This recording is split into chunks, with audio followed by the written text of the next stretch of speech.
écouter en Amérique, en Afrique, en Europe, en Océanie et en Asie. Bienvenue à votre émission Kerygma Live. Aujourd'hui, pour partager cette émission et la parole de Dieu, nous avons avec nous le Père Stanislas Maweni, qui nous fait l'honneur de revenir encore une fois à notre émission pour répondre à nos questions sur l'Église catholique. Bonjour mon Père, comment allez-vous? Bien, merci, mademoiselle Linda. Merci de m'avoir invité à cette émission encore. Je vais bien, par la grâce de Dieu. Dieu merci. Mon Père, vous qui êtes historien et théologien, parfois nous sommes interpellés par nos auditeurs, par les internautes et les téléspectateurs sur les pratiques de l'Église catholique que certains appellent l'Église du 666, dont parle le livre de l'Apocalypse. Qu'est-ce que vous en pensez, mon Père? Merci pour cette question. Certains parlent de l'Église catholique comme étant 666 du livre d'Apocalypse. Et je pense qu'il faut d'abord expliquer le chiffre 666. Dans 666, vous avez le chiffre 6 qui est le chiffre de l'imperfection. Le chiffre 7, c'est la perfection, la totalité. Mais 6, c'est 7 moins 1. Donc, ce n'est pas la totalité. Et le langage apocalyptique, c'est un langage codé. Un langage codé parce qu'on ne veut pas dire clairement des choses pour que la communauté naissante ne soit pas attaquée par le malin qui est le dictateur. Qu'est-ce que cela veut dire?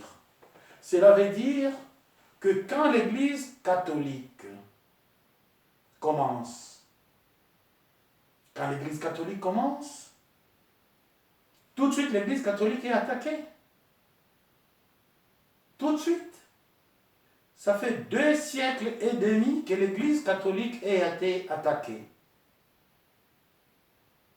L'Église catholique, c'est l'Église universelle. C'est l'Église de tout le monde. C'est le Christ lui-même qui dit « Allez à toutes les nations annoncer la bonne nouvelle », c'est-à-dire apporter Jésus-Christ, la véritable parole qui sauve à toutes les nations. Les nations, c'est l'universalité. Partout. Il n'y a pas de terrain, il n'y a pas de limites, il n'y a pas de territoire, il n'y a pas de frontières pour l'évangile, pour la bonne nouvelle. Et quand on parle de l'Église catholique, c'est cette Église ouverte à tout le monde, cette Église universelle, cette Église qui accepte tout le monde. Même ceux qui pensent que l'Église catholique est gouvernée par 666. Ils font partie de cette Église. Parce que c'est cette Église qui est catholique, cette Église qui est ouverte à tout le monde, cette Église qui fait que quand les gens viennent à la messe, on ne demande pas aux fidèles qui sont à la messe, qui sont arrivés, qui est nouveau, qui est ancien, levez-vous, on vous bénit, on fait ceci, on fait... Mais non! Parce que ceux qui viennent à la messe sont invités par le Christ qui nous a envoyés. Allez de toutes les nations. La catholicité de l'Église catholique, c'est ça. Donc l'origine de l'Église catholique, c'est dans la parole même prononcée par le Christ. Et on ne fait que respecter cette parole du Christ. Nous arrivons en l'an 64. L'an 64, l'Église est menacée. Sérieusement menacée.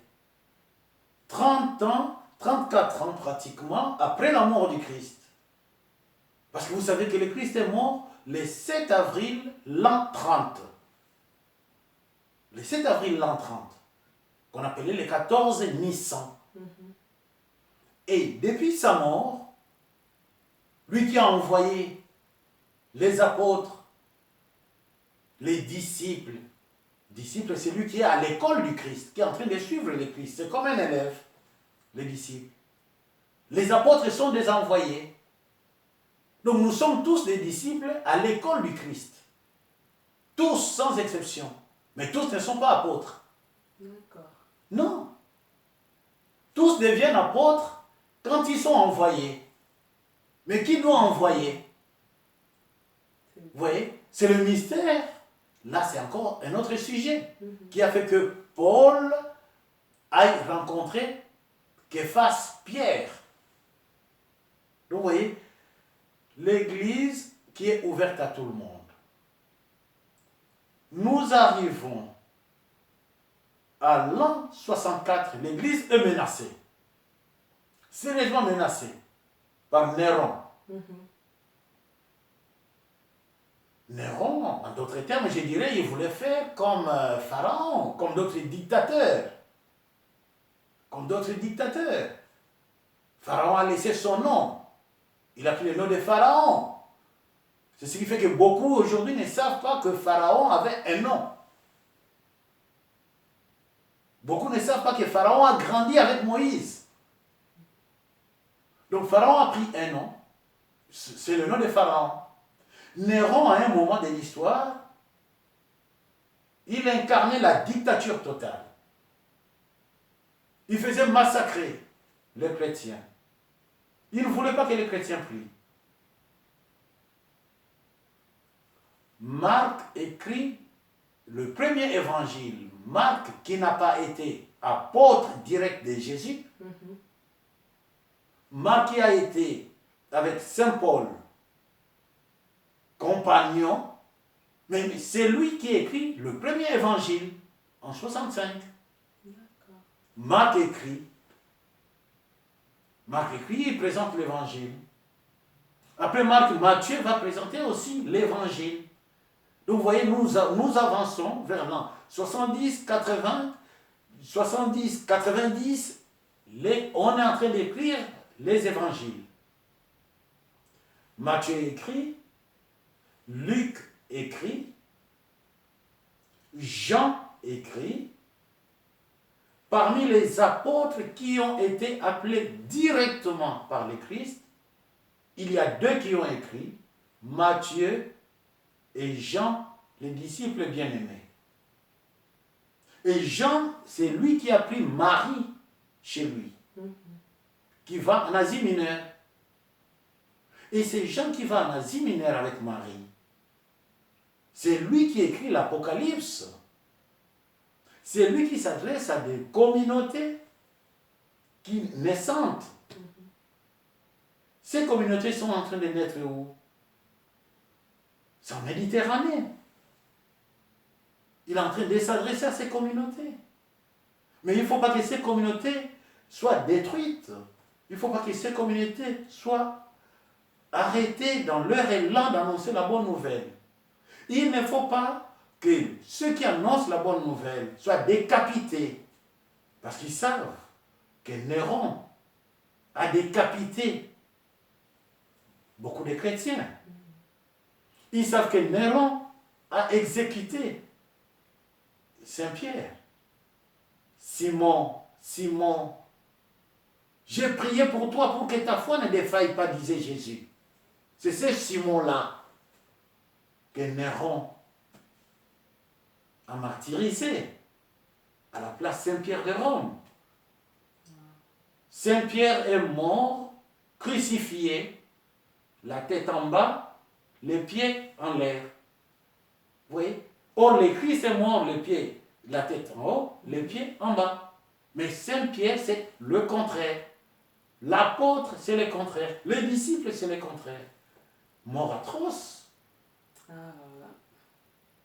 Vous voyez, Néron, Jean connaissant cela, sachant très bien la méchanceté qui est dans le cœur de ces dictateurs, il préfère utiliser un langage codé.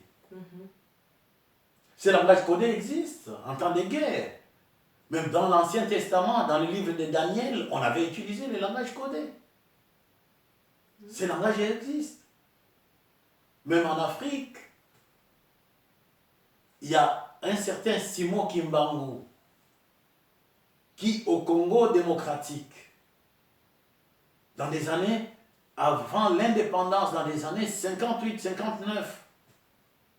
Il était arrêté. Mais ses disciples, ceux qui faisaient confiance à sa doctrine, à son enseignement, ils ont utilisé un langage codé, l'alphabet kimbanguiste, pour que les gens se comprennent entre eux. Et Jean utilisait le langage codé pour que les chrétiens comprennent qu'est-ce qu'il veut dire, pour que Néron, s'il tombe, ou son entourage, s'il tombe sur le document, qu'il ait du mal à déchiffrer, à découvrir de qui on parle. C'est pourquoi Jean va parler des 666. Si on prend ça très bien, on écrit ça, ça va nous donner le nom de Néron. 666. Donc quand on dit 666, c'est tout dictateur. Il faut faire extrêmement attention aux dictateurs. Or, dans l'Église catholique, il n'y a pas de dictateurs. La preuve, dans l'Église catholique, c'est pratiquement l'Église de la démocratie. Vous voyez, il y a quelqu'un qui vient. Vous voyez même dans l'Église catholique, dans nos murs, il y a des gens qui font des bisous, qui ne sont pas pénalisés, qui ne sont pas critiqués. Donc, chacun vient à la messe comme il veut. Chacun vient à la prière comme il veut.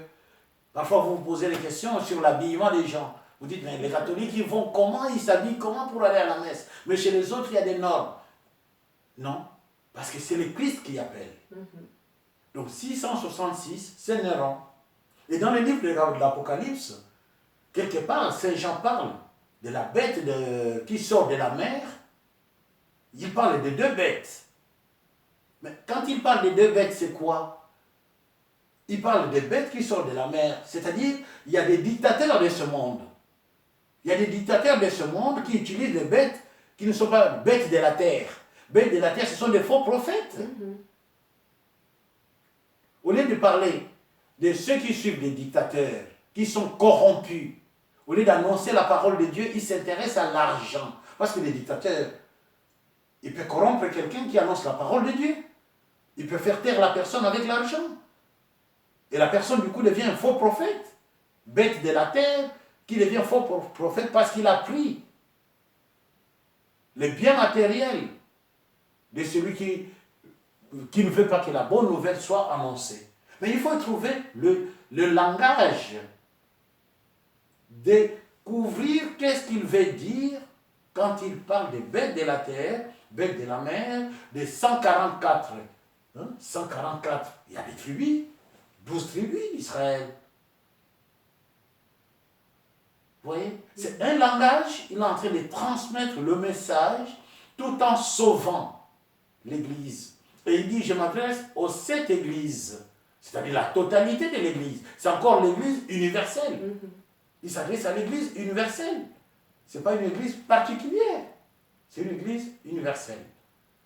Voilà, donc ce cheminement a fait que quand les gens n'arrivent pas à comprendre l'Évangile, n'arrivent pas à comprendre, à percer les secrets de la révélation, quelque part, on se fait plaisir soi-même en disant, je suis en train d'annoncer la vérité, mais non, on se fait plaisir soi-même pour être applaudi par les gens, parce que sur la parole de Dieu, beaucoup parlent, tout le monde a le droit de parler, beaucoup parlent, mais peu sont ceux qui ont peur de dire, il ne faut pas que je tombe dans le panier de Moïse.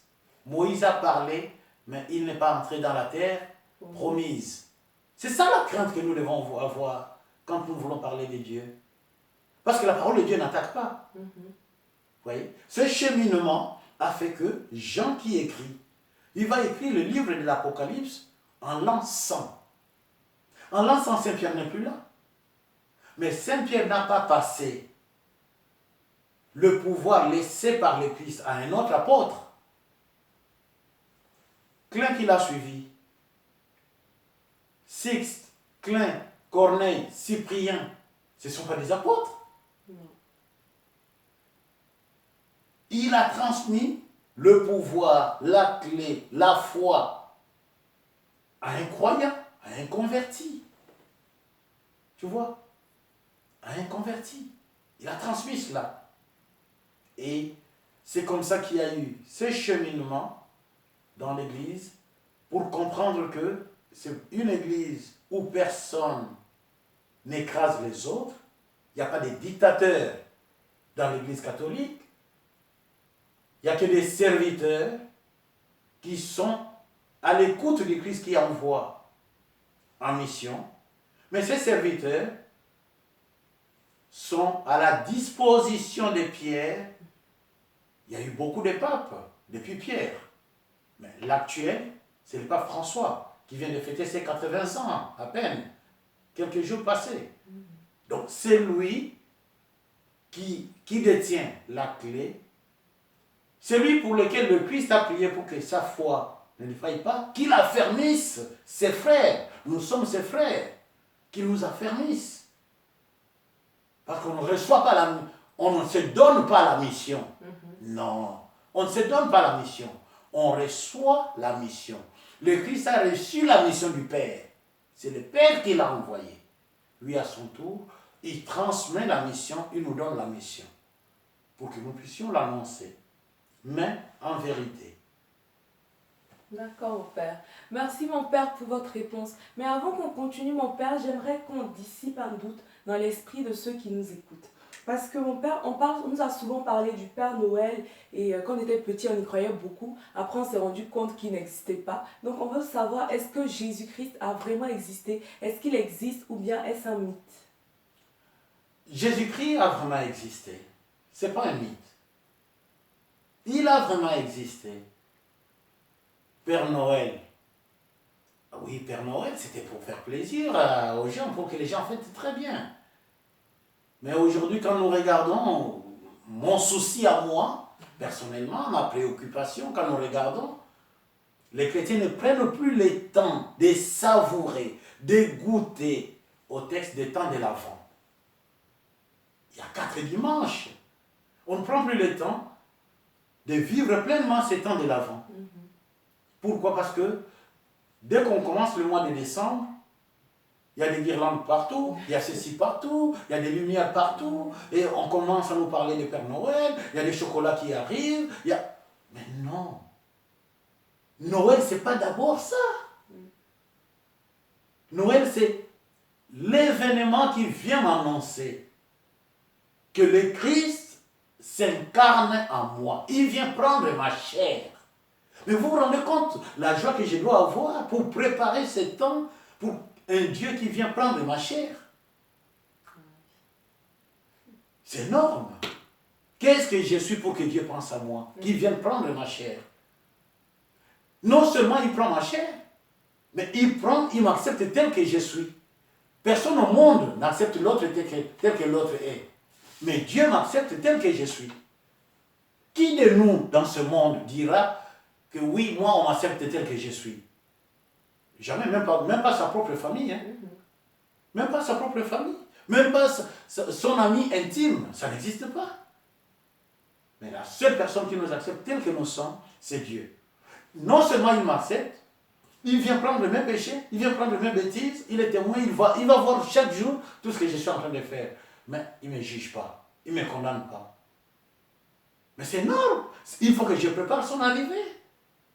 Parce que Jésus a existé.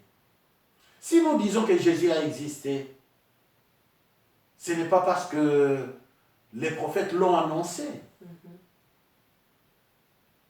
Ce n'est pas parce que nous croyons, oui, mais non.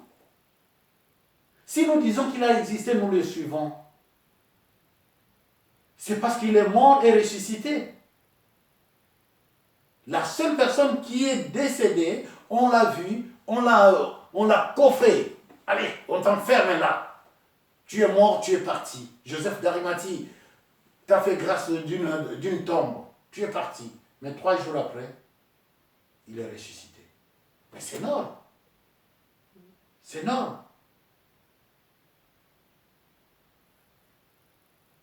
Mais historiquement, il y a des gens qui parlent de lui. Il y a des gens qui parlent de lui. Joseph Flavius, ce n'est pas un chrétien. Ce n'est pas un chrétien. C'est un juif. Un juif qui témoigne que réellement Jésus a existé. Un juif qui est en train d'écrire.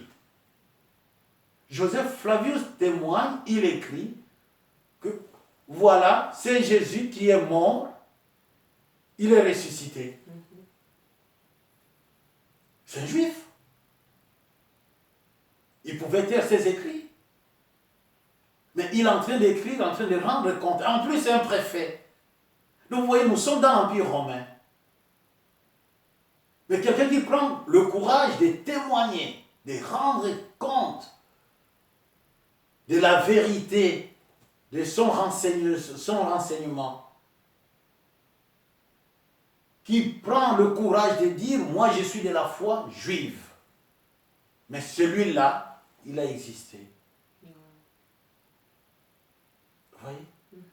Mais en dehors de lui, il y a Pline le Jeune, un historien qui a écrit. Pline le Jeune qui a écrit en l'an 200. Mais il y a des témoignages.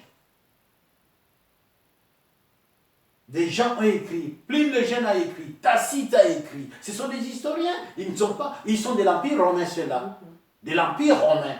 Ils ne pouvaient pas parler même, et ils vont jusqu'à dire le Messie. Le Messie.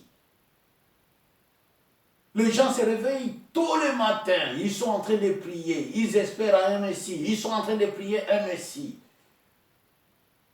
Ils partagent le pain. Tu vois? Ils partagent le pain. Ceux qui se réveillent tôt le matin partagent le pain. Mais il s'agit de qui? De Jésus. Ce ne sont pas des chrétiens qui parlent de lui. Tu vois? Ce ne sont pas des chrétiens qui parlent de lui. On a le témoignage d'un juif, on a le témoignage de l'Empire romain, mais ça ne fait que nous encourager, nous dire que réellement il a existé. Il a existé. Mais vous vous rendez compte, madame? Philippe, quand Pierre a eu le pouvoir du Christ, de garder les troupeaux du Christ, l'Église, à son tour, qu'est-ce qu'il a fait? Il a envoyé en mission. Il a envoyé en mission. Saint Jacques est allé, Saint Jacques est arrivé à Saragosse. À Saragosse, le miracle de Saint Jacques à Saragosse. Saint Jacques était fatigué, il ne voulait plus avancer pour annoncer la parole. La Vierge apparaît à Saint Jacques. La Vierge encourage Saint Jacques. Mais il faut que les gens sachent. Le Christ s'incarne dans une vie où il y a l'histoire, où il y a des écrits. Il faut que les gens connaissent ça. Parce que tout n'est pas dans la Bible. Saint Jean l'avait dit, tout n'est pas dans la Bible. Si tout était dans la Bible, mais ça serait compliqué. Ça serait compliqué. Les gens ne construiseraient même plus de maisons. Parce que, vous voyez, Saint Jacques rencontre la Vierge. Aujourd'hui, on parle le 12 octobre tous les ans. En Espagne, à Saragosse. Les gens font des pèlerinages, ils vont prier. À Notre-Dame de Saragosse, Notre-Dame du Pilier. Une grande fête. Mais cette fête a une histoire qui remonte. Pierre a envoyé Philippe en mission en Afrique. L'évangélisation de l'Afrique n'a pas commencé au XVIIIe siècle. Non. Parce que l'évangélisation de l'Afrique est dans la Bible, dans les actes des apôtres. L'eunuque éthiopien. C'est autant des apôtres que un apôtre a été en Afrique. Il a été en Afrique faire quoi? Évangéliser. Parce que l'Afrique fait partie des nations. Il est allé évangéliser. Il rencontre un eunuque éthiopien. Un personnage important dans la cour royale de la reine. Un personnage important, l'eunuque éthiopien. L'apôtre le rencontre. Mais l'eunuque éthiopien venait d'où? De Jérusalem. Il venait de Jérusalem.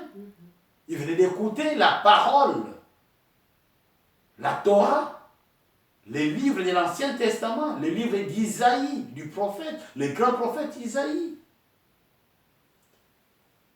Il méditait cela. Voilà, c'est l'attitude que nous devons avoir pendant le temps de l'Avent pour mieux fêter Noël.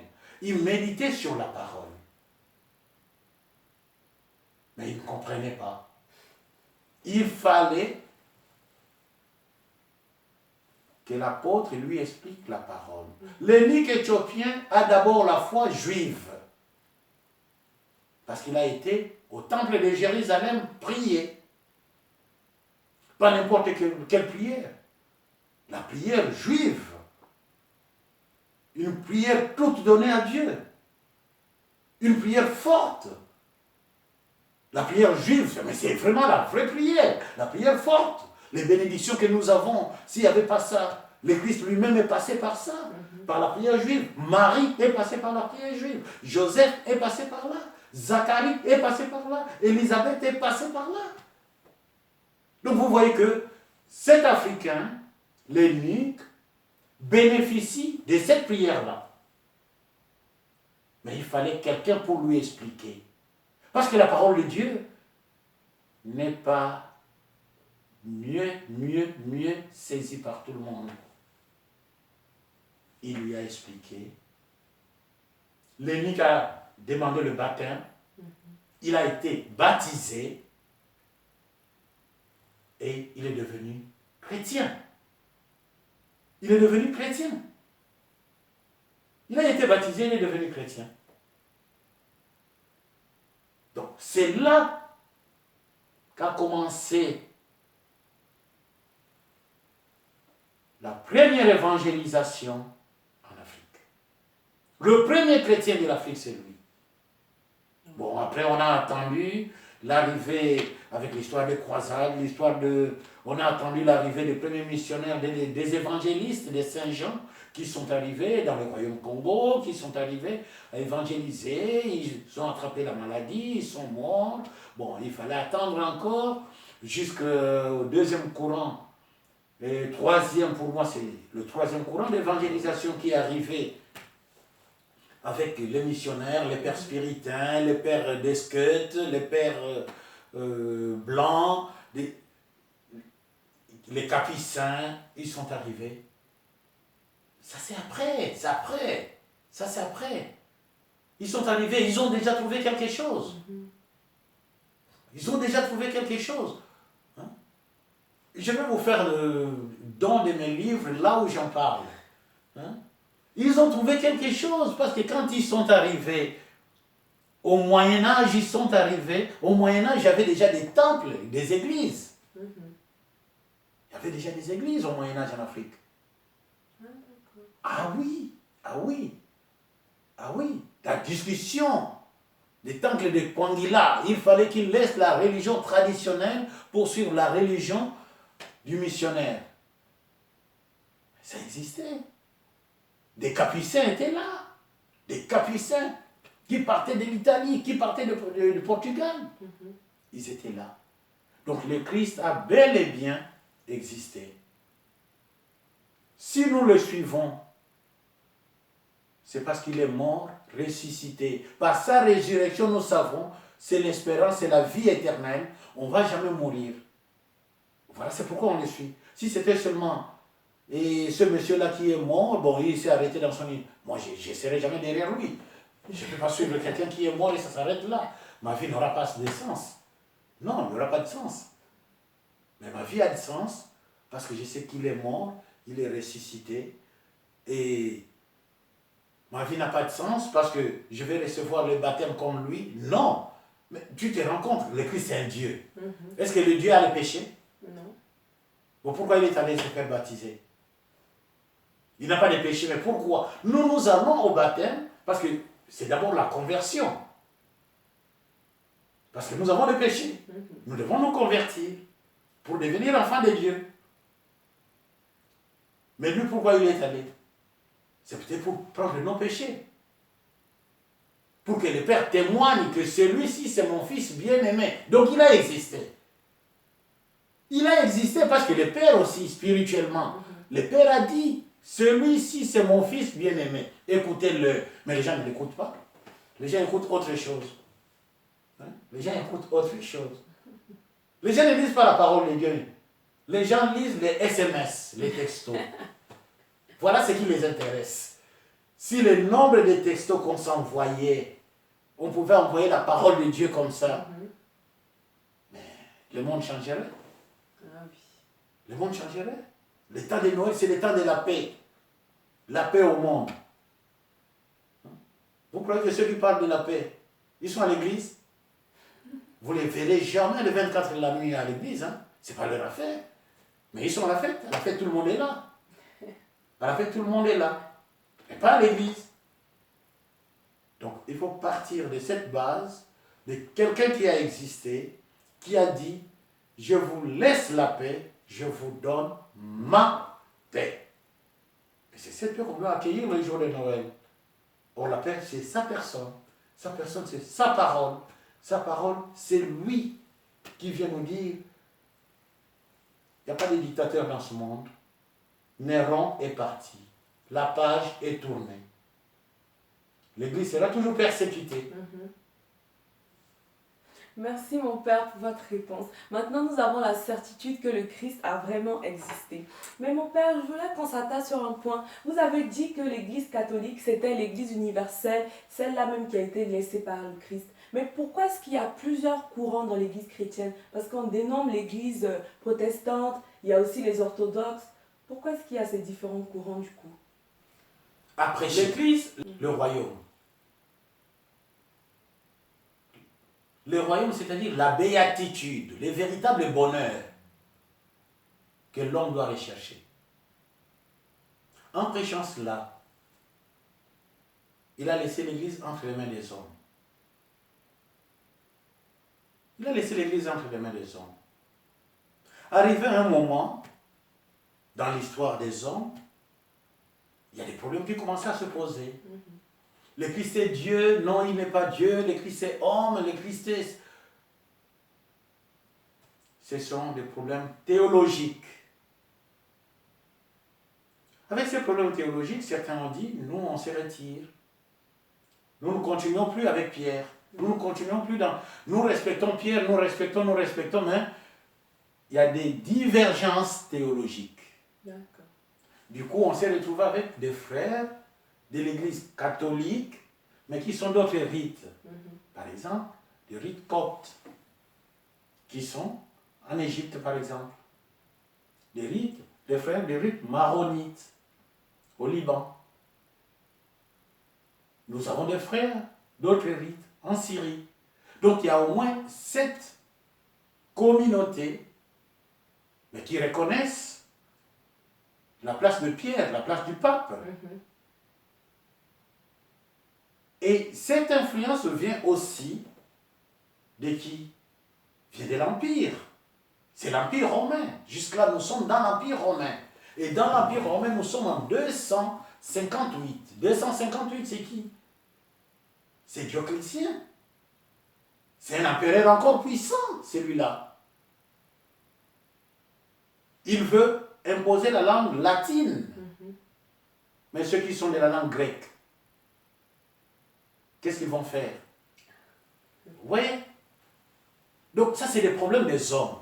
Ceux qui sont de la langue grecque seront approchés à la langue grecque. Parce qu'ils sont dans le Moyen-Orient. Tous ne peuvent pas venir à Rome. Ce n'est pas parce que l'Empire romain est respecté que l'Empire romain va continuer à imposer les choses aux gens. Les gens ont leur liberté. Vous voyez? Donc, il y a déjà eu ce problème de langue. Parce qu'il faut savoir que la messe se disait en grec aussi. Avant de passer en latin. Puis avant de passer en nos langues avec le Vatican II, la messe est maintenant dans toutes les langues. Hein? C'est pourquoi quand j'entends beaucoup en train de prêcher, j'ai été en Afrique dernièrement. J'arrive quelque part, quelqu'un qui est en train de prêcher. Je regarde l'auditoire, je regarde sa foule, les gens qui étaient là. Les gens qui étaient là, je vois que c'est la foule paysanne. Tu vois, du coup, ça me fait penser aux gens que rencontraient le Christ aussi. Il n'y avait pas que des paysans, mais il y avait aussi des paysans. Mais lui, il est en train de prêcher à une autre langue, avec un interprète. Pourtant, il est natif de ce pays, de ce village. Mais il prêche dans une autre langue. Il a pris un interprète. Et moi, j'essaie de suivre ce qu'il est en train de dire. Et ce que l'interprète est en train de dire, je vois tout de suite qu'il y a un fossé. Ils ne comprennent pas les choses de la même façon. Donc il y a un problème de transmission. Et la foule va recevoir, quelle est la bonne parole que la foule va recevoir? La parole de qui? De l'interprète. De celui qui est en train de prêcher ou la parole de l'interprète? La foule est attentive au prédicateur ou à l'interprète? La foule est attentive à l'interprète parce que l'interprète parle leur langue. L'interprète, c'est leur père, c'est-à-dire P-A-I-R. Donc on s'accroche facilement à une personne, on voit qu'on se rassemble. Comment on se rassemble? Bon, très bien, je m'accroche à cette personne-là. C'est ça le problème de la parole. C'est ça le problème qui fait qu'il y ait tout le temps des petites divisions comme ça, pour rien du tout, mais ça crée des divisions. Et c'est ce qui a fait qu'il y ait d'abord cette église-là, jusqu'à ce que ces églises ont avancé. L'église d'Orient avait beaucoup de pères d'église, une histoire qui est très riche, l'église a avancé. On arrive au 5e siècle, l'église avance, on arrive au 3e siècle, il y a Constantin, parce que Dioclétien n'est plus là. Il n'est plus là, il y a eu le problème des langues, le problème théologique, lui il n'est plus là, il a vécu son temps, il est parti. Constantin qui arrive, il s'est converti. Il s'est converti, et toute la cour avec lui, tous les siens avec lui. Mais c'est facile, quand un chef s'est converti, tu veux t'approcher au chef, il faut te convertir. C'est facile, la loi est simple, l'équation est équilibrée. Il faut te convertir. Il s'est converti avec tous les siens, et c'est là le christianisme devient la religion d'État. La religion d'État. La religion qui marche de pair avec la politique de la cité. On arrive au 16 juillet 1054. 1054. C'est là où il y a eu les grands schismes, Occident et Orient. Les grands schismes que tout le monde connaît. Mais beaucoup oublient qu'avant, au 2e siècle, il y avait déjà eu une séparation. Mais une séparation qui ne fait pas trop de bruit. Parce qu'il respecte la personne de Pierre. Mais la séparation de 1054 a fait beaucoup de bruit. Parce qu'il ne faut pas reconnaître la personne du pape, l'autorité du pape. Non seulement ça, il y a eu le problème des croisades.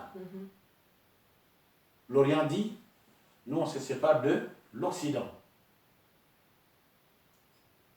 Ce sont des hommes. Mais ils ne se sont pas séparés éternellement. Il y a eu des démarches de part et d'autre, qu'on se retrouve, qu'on se réconcilie, qu'on essaie d'avancer. Mais ça avançait lentement jusqu'à ce qu'en 1965, le pape Paul VI a rencontré le patriarche à Tangoras. Ça fait une ouverture. L'ouverture est devenue importante en 1965 avec le Concile Vatican II. L'ouverture est devenue importante, puis on chemine, on avance ensemble. Mais pendant ce temps, après, au XVIe siècle, il y a eu Luther, qui aussi, pour ces raisons, qu'est-ce qu'il fait? Il dit, tout doit être fondé sur la parole de Dieu. Sur la parole de Dieu. Tout le monde doit connaître la parole de Dieu. C'est bien, c'est normal. Tout le monde doit connaître la parole de Dieu. Mais il n'y a pas que la parole de Dieu. Il n'y a pas que la parole de Dieu. Parce que Marie, la mère de Jésus, n'a jamais écrit. Mais elle pouvait parler. Elle pouvait parler de son enfant. Si son enfant était bien élevé ou pas, c'est à Marie de nous dire. Mais c'est ce que Marie a fait auprès de Saint Jean. C'est ce que Marie a fait quand Jean a récupéré Marie. j'en ai tourné pas de pouce en disant, bon, j'ai récupéré la mère de Jésus, je vais... Mais j'en posais aussi des questions. Mais c'est Jésus, comment tu l'as élevé? C'est pourquoi l'évangile des gens, on dit c'est l'évangile spirituel. Parce que ça parle du Verbe de Dieu, le logos.